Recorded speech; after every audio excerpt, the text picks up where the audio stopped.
కాకినాడ జిల్లా టీడీపీ అధ్యక్షుడిగా జ్యోతుల నవీన్ కుమార్ ప్రమాణ స్వీకారం చేశారు. ఈ కార్యక్రమానికి పెద్ద సంఖ్యలో టీడీపీ కార్యకర్తలు హాజరయ్యారు. తనకు ఈ బాధ్యత అప్పగించిన సీఎం చంద్రబాబు, మంత్రి లోకేష్లకు జ్యోతుల నవీన్ కుమార్ ధన్యవాదాలు తెలిపారు. నిరంతరం పార్టీ అభివృద్ధి కోసం పనిచేస్తానని చెప్పారు.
హలో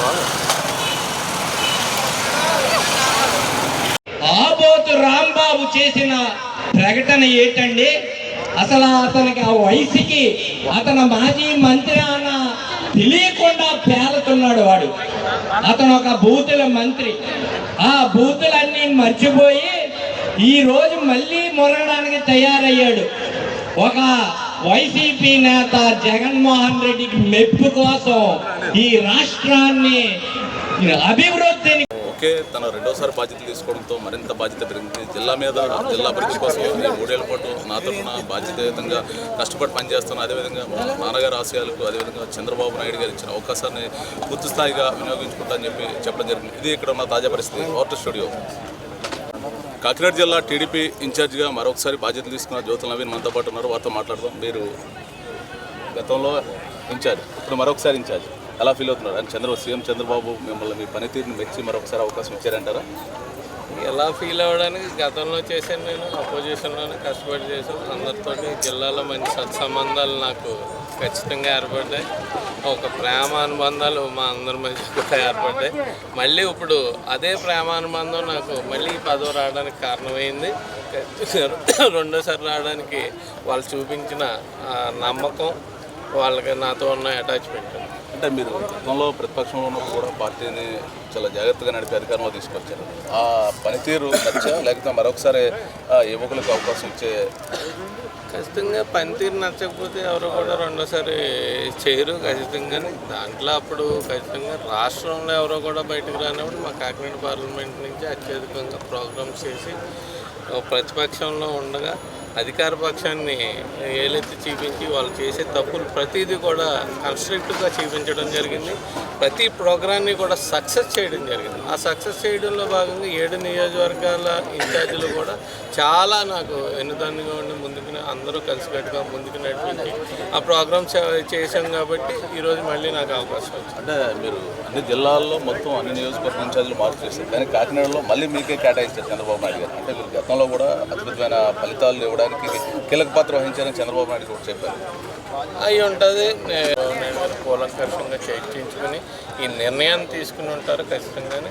అందరూ అభిప్రాయం కూడా తీసుకున్నారు. ఆ అభిప్రాయంలో భాగంగా నాకు హెచ్చు మొత్తంలో నాకు రావడంలో ఆ అభిప్రాయానికి విలువిచ్చి రెండోసారి నాకు అవకాశం. మొత్తం జిల్లా మొత్తం కేడర్ మొత్తం సమన్వయం చేసుకుంటూ ఎలా వెళ్ళబోతున్నారు? ఆల్రెడీ 5 ఎమ్మెల్యేలు పేరు ఖచ్చితంగా అందరి కేడర్తోటి నాకు మంచి సంబంధ బాంధవ్యాలు ఉన్నాయి. అందరితోటి కూడా అన్ని నియోజకవర్గాల్లోని నేను ఆ నియోజకవర్గానికి వెళ్తే ఆ ఎమ్మెల్యేని ఎంతగా అభిమానిస్తారో అంతకు సమానంగా నన్ను కూడా అభిమానించే పరిస్థితి ఉంది కాబట్టి కేడర్తో ఏ ఇబ్బంది ఉండదు. అలాగే పెద్దల్లో ఇప్పుడు ఎమ్మెల్యేలు అయిపోయారు కాబట్టి ఒకంత ఈ ఇన్వాల్వ్మెంట్ ఏంటన్న ఆలోచన కూడా పెద్దలకు ఉంటుంది కాబట్టి దాన్ని కూడా నేను ఒక మెట్టి దిగి వాళ్ళ సలహాలు తీసుకుని వీళ్ళని కాపాడుకుంటూ ముందుకెళ్లాల్సిన బాధ్యత ఈరోజు నా మీద ఎక్కువ ఉంది కాబట్టి వాళ్ళ క్యాడర్ గురించి కానీ ఎంతైనా 4 మెట్లు దిగడానికి ఈరోజు నేను రెడీగా ఉన్నాను వాళ్ళ గురించి. ఎందుకంటే వాళ్ళ నా మీద పెట్టిన నమ్మకాన్ని ఒమ్ము చేయకుండా కాపాడుకోవాల్సిన బాధ్యత నాకు ఉంది కాబట్టి ఎన్ని మెట్లైనా దిగి వీళ్ళని కాపాడుకునే బాధ్యత నాకు ఉంది కాబట్టి వాళ్ళు ముందుకు తీసుకెళ్తాను. ఇప్పుడు ఆల్రెడీ మీ పార్టీతో పాటు 2 పార్టీలు మీరు అలయన్స్లో ఉన్నారు, బీజేపీ అండ్ జనసేన. వారితో కూడా మీరు సత్సంబంధాలు మెయింటైన్ చేయాలి. ఖచ్చితంగా నాకు జనసేన వాళ్ళు కొత్త కాదు, నాకు అందరూనే జనసేన ప్రెసిడెంట్ బాబాని చిన్నప్పటి నుంచి కలిసి పెరిగిన వాళ్ళు. అలాగే బీజేపీ ప్రెసిడెంట్ గారితో కూడా విశ్వేశ్వరరావు గారితో కూడా మంచి సంబంధాలు ఉన్నాయి. ఏదన్నా మేము చర్చించుకుని ముందుకెళ్ళే పరిస్థితి ఉంటుంది కానీ ఏ విధమైన ఇబ్బంది ఉండదు. వాళ్ళకి ఏమన్నా కావాలితే నేను సహకరిస్తాను, నాకేమన్నా కావాలితే వాళ్ళు సహకరిస్తారు కాబట్టి ఖచ్చితంగా అవన్నీ సహకారాలతో ముందుకెళ్తాం. మీ ఈ 18 నెలల పరిపాలన ఎలా ఉంది డెవలప్మెంట్స్? ఖచ్చితంగా మీరు చూసుంటారు గత 5 సంవత్సరాల్లోని కూడా ఒక సంక్షేమం మీద పెట్టిన దృష్టి, అవినీతి మీద పెట్టిన దృష్టి, లేకపోతే అవుట్ సైడ్ల మీద అవినీతి, లేకపోతే నకిలీ మద్యం మీద పెట్టిన దృష్టి ఎప్పుడు కూడా అభివృద్ధి మీద పెట్టలేదు. ఒక కంపెనీ తేడానికి పెట్టలేదు. ఈ యువతకి ఉపాధి కల్పించే దాని మీద పెట్టలేదు. పోలవరం మీద పెట్టలేదు. రాజధాని మీద పెట్టలేదు. ఇవన్నీ కూడా మళ్ళీ ఈ 18 నెలల్లోని కూడా అన్నీ కూడా మూమెంట్ వచ్చాయి. మీరు చూసుకున్నట్టయితే పరిశ్రమలు వస్తున్నాయి. 13 లక్షల కోట్ల రూపాయలు ఎంఓవీలు అయ్యాయి. అంటే ఆల్ ఆఫ్ ది సడన్ ఈ రోజు వచ్చేస్తుందా అంటే రాదు. దాన్ని నెమ్మదిగా 2 సంవత్సరాలకో 3 సంవత్సరాలకో దాని ఫలాలు బయటకు వస్తాయి. అవన్నీ ఈరోజు గ్రౌండ్ అయ్యాయి అంటే ఇంకో 2-3 సంవత్సరాలకి బయటకు వస్తాయి. అదేవిధంగా పోలవరాన్ని ఇప్పుడు మళ్ళీ మొదలు పెడుతున్నారు, రాజధానిని మొదలు పెడుతున్నారు. అలాగే ఈ రోడ్లు ఉన్నాయి. 5 సంవత్సరాలు కూడా విచిత్రమైన విషయం ఏంటంటే R&B వ్యవస్థ ఉంటుంది. R&B వ్యవస్థకి సంవత్సరానికి 1000 కోట్లన్నా ఇప్పుడున్న పరిస్థితులకి ఇప్పుడున్న రోడ్లకి 1000 కోట్లు సంవత్సరానికి బడ్జెట్ కేటాయించాల్సిన పరిస్థితి ఉంటుంది.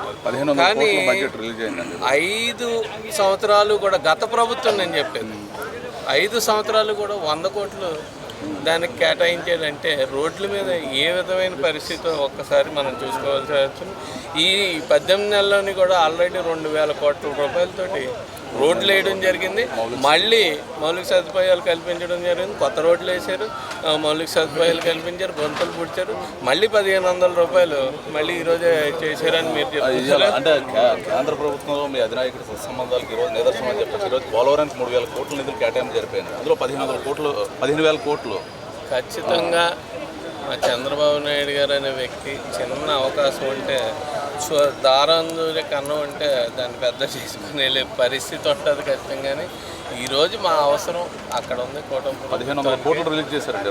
ప్రభుత్వానికి ఉంది కాబట్టి దాన్ని అదునుగా చూసుకుని అవన్నీ ఫండ్స్ తెచ్చుకునే పరిస్థితి మా నాయకుడికి ఉంది. అంత తెలివితేటలోనే ఒక మంత్రి కేంద్ర మంత్రి కూడా చెప్పడం జరిగింది. చంద్రబాబు నాయుడు అనే వ్యక్తి ఒకే ఏరియాలో వరద ముంపు అని తీసుకుంటాడు, పంటలు పండలేదని, రెండింటిని ఒకే ఏరియా నుంచి డబ్బులు తీసుకునే అంత తెలివైనడని కేంద్ర మంత్రి చెప్పడం జరిగిందంట.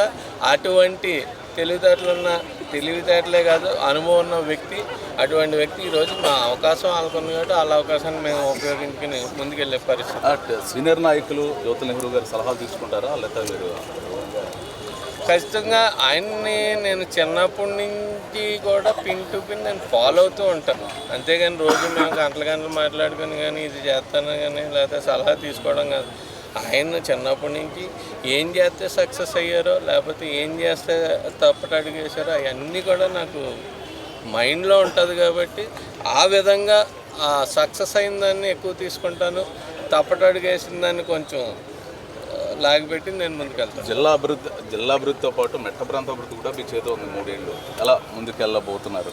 ఖచ్చితంగా ఈ 18 నెలల కాలంలోని కూడా జ్యోతి నెహ్రూ అనే వ్యక్తి మా నియోజకవర్గానికి త్రాగునీరు సాగునీరు అనే నిదానంతో రావడం, ఆయన 3 సార్లు ముందు ఎమ్మెల్యేలు చేసినప్పుడు ప్రతిదీ కూడా శాశ్వత పరిష్కారం అయిన చాగలనాడు తెచ్చారు, పుష్కర తెచ్చారు, లేకపోతే మల్లవరం లిఫ్ట్ తెచ్చారు. ఇవన్నీ శాశ్వత పరిష్కారం రైతుకి.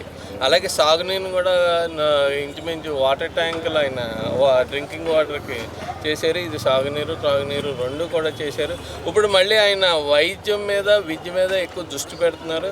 ఖచ్చితంగా దాని మీద ఎక్కువ పెట్టి రాబోయే కాలంలో యువతకు ఎక్కువ ఉపాధి కల్పించే కంపెనీలు కూడా తీసుకొచ్చే విధంగా అన్ని ప్రయత్నాలు చేస్తాం.